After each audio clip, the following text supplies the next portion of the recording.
Vendieron mi casa en secreto, dejándome en la calle con mi nieta, pero luego ella heredó 5 millones de euros. El viento de noviembre azotaba las calles de Valencia mientras sostenía la mano temblorosa de mi nieta Sofía. A mis 73 años, jamás imaginé que terminaría así, con una maleta desgastada, un bastón que apenas sostenía mi cuerpo cansado, y una niña de 8 años que me miraba con ojos llenos de preguntas que no sabía cómo responder. Habían pasado apenas 2 meses desde que mi hija Carmen y su esposo fallecieron en aquel terrible accidente de avión, dejándome como único guardián de la pequeña. Y ahora, frente a la que había sido mi casa durante 45 años, observaba cómo unos desconocidos descargaban muebles nuevos por la puerta principal. «Abuelo, ¿por qué hay personas en nuestra casa?», preguntó Sofía con voz quebradiza. Las palabras se atoraron en mi garganta mientras apretaba un sobre arrugado que contenía la notificación de desalojo y la terrible verdad: mis propios sobrinos, aprovechando mi breve hospitalización por una neumonía, habían falsificado documentos y vendido la casa que heredé de mis padres, la casa donde crié a mi hija, la casa que prometí mantener para Sofía. Es un error, cariño, mentí, incapaz de explicarle que su propia familia nos había traicionado. Vamos a quedarnos con la señora Martínez unos días mientras lo solucionamos. La vecina, una mujer bondadosa que había presenciado mi humillación desde su ventana, nos ofreció su sofá por unas noches. Mientras Sofía dormía acurrucada bajo una manta prestada, yo permanecía despierto, contemplando el techo agrietado, recordando las firmas falsificadas en documentos que nunca vi, las llamadas ignoradas al abogado que no podía pagar y la indiferencia de un sistema que parecía diseñado para proteger a estafadores con trajes caros en lugar de ancianos con pensiones miserables. Las lágrimas rodaban silenciosas por mis mejillas arrugadas, no por la casa perdida, sino por la vergüenza de no poder ofrecer seguridad a la niña que lo había perdido todo. Los días se convirtieron en semanas. La bondad de la señora Martínez tenía límites, como todo en esta vida. Pronto nos encontramos alternando entre albergues municipales y pensiones baratas cuando mi pensión lo permitía. Sofía dejó de preguntar cuándo volveríamos a casa. En su lugar, se volvió silenciosa, abrazando con fuerza el único peluche que logré rescatar antes del desalojo. Por las noches, cuando creía que dormía, la escuchaba hablar con sus padres ausentes, contándoles en susurros que estábamos de aventura con el abuelo, que pronto tendríamos una casa nueva, que no debían preocuparse. Su fortaleza me destrozaba más que nuestra situación. Cada mañana me levantaba con nuevos dolores, no solo los físicos propios de la edad, sino el dolor punzante de la impotencia. Visitaba oficinas gubernamentales, asistencia social, incluso iglesias. Todos ofrecían soluciones temporales, nadie podía devolvernos lo robado. Fue en uno de esos albergues donde conocimos a Dolores, una trabajadora social de ojos cansados pero sonrisa amable.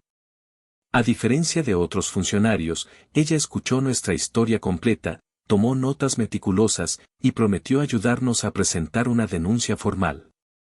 La justicia es lenta, don Antonio, me advirtió mientras me ofrecía un café que sostenía entre mis manos temblorosas, pero existe. Quería creerle, necesitaba creerle, aunque la experiencia me había enseñado lo contrario. Gracias a ella, conseguimos una pequeña habitación en una residencia para personas sin hogar que al menos nos permitiría pasar el invierno bajo techo. Sofía fue inscrita en una escuela cercana, donde intentaba adaptarse a pesar de las miradas curiosas de niños que no entendían por qué vivía en la casa de los pobres, como algunos cruelmente llamaban al centro. La primavera llegó con pocas novedades sobre nuestra denuncia. Mis sobrinos, Carlos y Marta, habían contratado abogados costosos que presentaban aplazamiento tras aplazamiento. Mientras tanto, ellos disfrutaban de vacaciones en el Caribe, pagadas segaramente con el dinero de la venta fraudulenta. Lo sabía porque sus fotos aparecían en redes sociales, exhibiendo su traición con sonrisas bronceadas. Una tarde, mientras esperaba a Sofía a la salida de la escuela, sufrí un desvanecimiento. El diagnóstico fue claro: mi corazón estaba fallando. Necesitaba medicación costosa y reposo, dos lujos que no podía permitirme. Dolores, convertida ya en nuestra ángel guardián, consiguió que una fundación cubriera parte del tratamiento, pero el médico fue sincero: sin una vida tranquila, mis días estaban contados. Fue entonces cuando recibí aquella llamada que cambiaría nuestro destino para siempre. Un bufete de abogados de Madrid solicitaba nuestra presencia urgente. Al principio pensé que era otra estrategia de mis sobrinos, pero la voz al otro lado del teléfono mencionó un nombre que no había escuchado en décadas: Alejandro Montero. ¿El padre de Eduardo?, pregunté con un hilo de voz. Eduardo había sido el gran amor de mi hija Carmen durante la universidad, antes de conocer a quien sería su esposo. Un romance intenso pero breve, terminado cuando el joven recibió una beca para estudiar en el extranjero. Él mismo, confirmó la voz. Don Alejandro Montero ha fallecido y hay asuntos que conciernen a su nieta Sofía. El viaje a Madrid fue un sacrificio económico enorme. Dolores nos prestó dinero para los billetes de tren y nos acompañó, preocupada por mi salud. Sofía, emocionada por su primera visita a la capital, no dejaba de mirar por la ventanilla, señalando edificios y preguntando si viviríamos allí algún día. Su inocencia era mi único consuelo. El despacho del abogado Ramírez era imponente: mármol, madera noble y cuadros que probablemente costaban más que todo lo que habíamos poseído en nuestras vidas. Nos recibió un hombre de mediana edad, con gafas de montura fina y modales exquisitos que contrastaban con nuestras ropas gastadas y mi aspecto enfermizo. Lamento profundamente su situación, don Antonio, comenzó después de ofrecernos asiento y refrescos. Don Alejandro me puso al tanto antes de fallecer. Lo que siguió parecía sacado de una de esas novelas que Carmen devoraba en su adolescencia. Alejandro Montero, empresario exitoso y padre de Eduardo, había mantenido contacto secreto con mi hija durante años. Tras la muerte de Eduardo en un accidente de montaña poco después de regresar a España, Carmen había visitado a los Montero para expresar sus condolencias. Allí conoció a quien sería su esposo, un primo lejano de Eduardo. Pero Alejandro, impresionado por la bondad de Carmen, nunca perdió el contacto con ella. Su hija visitaba al señor Montero regularmente, explicó Ramírez. Le contaba sobre su vida, sobre Sofía. Don Alejandro la consideraba la hija que nunca tuvo. Tras el fallecimiento de Carmen, el anciano había intentado localizarnos, pero para entonces ya habíamos sido desalojados. Su investigador privado finalmente nos encontró a través de los registros de asistencia social. Don Alejandro modificó su testamento 3 días antes de morir, continuó el abogado mientras extraía un documento de una carpeta de cuero. Ha dejado toda su fortuna a Sofía, con usted como administrador hasta su mayoría de edad. Las palabras flotaban en el aire como hojas de otoño, imposibles de atrapar. Fortuna, alcancé a preguntar. 5 millones de euros, señor Vega. Propiedades en Madrid y Barcelona, acciones en diversas empresas, colecciones de arte y cuentas bancarias. Todo para Sofía. El mundo pareció detenerse. 5 millones de euros. Una cifra incomprensible para quien había estado contando céntimos para comprar pan. Sofía, ajena a la magnitud de lo que ocurría, hojeaba distraídamente una revista de la mesita. Hay algo más, añadió Ramírez. Don Alejandro estaba al tanto de su situación. Dejó instrucciones específicas para que nuestro bufete se encargue de recuperar su casa y llevar a sus sobrinos ante la justicia. Todos los gastos legales están cubiertos. Las lágrimas que había contenido durante meses brotaron sin control. No eran lágrimas de alegría por el dinero, sino de alivio al saber que alguien, un extraño que solo conocía a través de mi hija, había creído en nuestra historia cuando nadie más lo hizo. Dolores apretó mi mano, compartiendo silenciosamente mi emoción. Los meses siguientes fueron un torbellino de cambios. Nos instalamos temporalmente en uno de los apartamentos de Alejandro mientras el equipo legal trabajaba incansablemente en nuestro caso. Mi salud mejoró considerablemente con acceso a tratamientos adecuados y sin el estrés constante de la supervivencia. Sofía fue matriculada en un buen colegio donde pronto hizo amigos. Por las noches, cuando la arropaba, me preguntaba si sus padres estarían orgullosos de cómo la estaba criando. Ellos siempre están con nosotros, le decía, señalando su corazón. Y ahora también don Alejandro nos cuida desde el cielo. La justicia, que Dolores había prometido lenta pero existente, finalmente llegó. Mis sobrinos, enfrentados a pruebas irrefutables presentadas por los mejores abogados de Madrid, confesaron su fraude.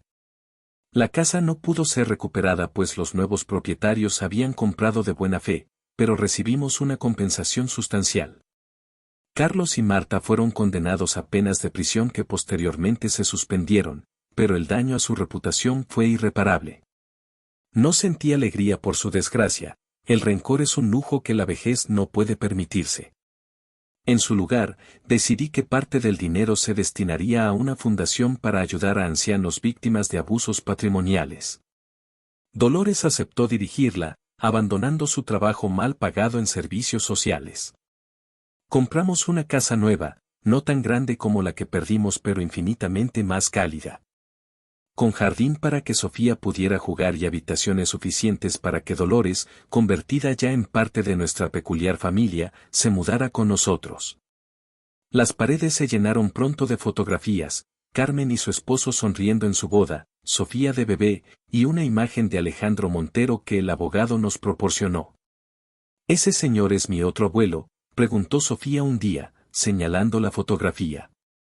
La pregunta me tomó por sorpresa. No por sangre, respondí tras reflexionar, pero sí por el corazón. A veces las familias se forman de maneras inesperadas. Con el tiempo, establecimos una rutina tranquila. Contraté un tutor para ponerme al día con la gestión financiera, determinado a ser un buen administrador del legado de Sofía. Parte del dinero se invirtió en propiedades y fondos seguros que garantizarían su futuro universitario y más allá. Otra parte se destinó a causas benéficas, siguiendo lo que imaginaba habría sido el deseo de Carmen. Sofía, a pesar de saber que era técnicamente millonaria, creció con los pies en la tierra. Insistí en que entendiera el valor del trabajo y la empatía.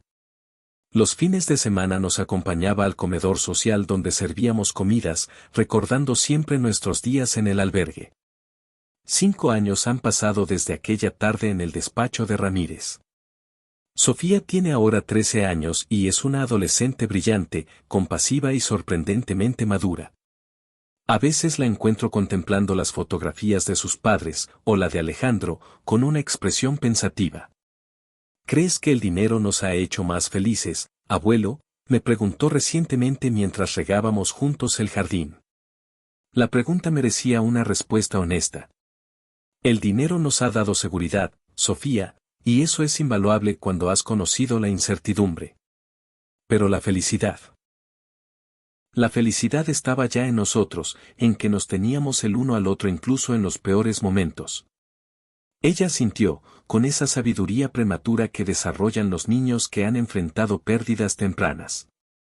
Entonces somos doblemente afortunados, concluyó, rociando agua sobre los girasoles que habíamos plantado en memoria de Carmen. Porque seguimos teniéndonos, pero ahora también podemos ayudar a otros. Sus palabras me llenaron de un orgullo que ninguna fortuna podría igualar. En ese momento supe que, a pesar de todos los giros inesperados, la vida había tejido para nosotros un destino extraordinario. Esta mañana, mientras desayunábamos en la terraza, recibimos una carta del bufete Ramírez. Han localizado a una prima lejana de Alejandro, una anciana que vive en condiciones precarias en un pueblo de Galicia. Sin pensarlo 2 veces, Sofía ha sugerido invitarla a vivir con nosotros. Tenemos espacio de sobra, abuelo, y ella es familia de quien nos salvó. He asentido, emocionado por su generosidad espontánea. Quizás ese sea el verdadero legado de Alejandro Montero, no los millones en el banco, sino la cadena de bondad que su gesto inició, una cadena que Sofía continúa eslabón por eslabón. Mientras la observo hacer planes para acondicionar una habitación para nuestra futura invitada, pienso en los extraños caminos del destino. Aquella fría mañana de noviembre, cuando nos encontramos en la calle con una maleta desgastada, jamás imaginé que nuestra historia tendría este giro. La traición nos dejó sin techo, pero también nos abrió la puerta a una vida que nunca soñamos. Y aunque los millones han transformado nuestra realidad material, lo verdaderamente valioso ha sido redescubrir que la familia no siempre es la que dicta la sangre, sino la que construye el corazón. Sofía heredó una fortuna en euros, sí, pero también una riqueza mayor en lecciones de vida que ninguna cuenta bancaria podría cuantificar.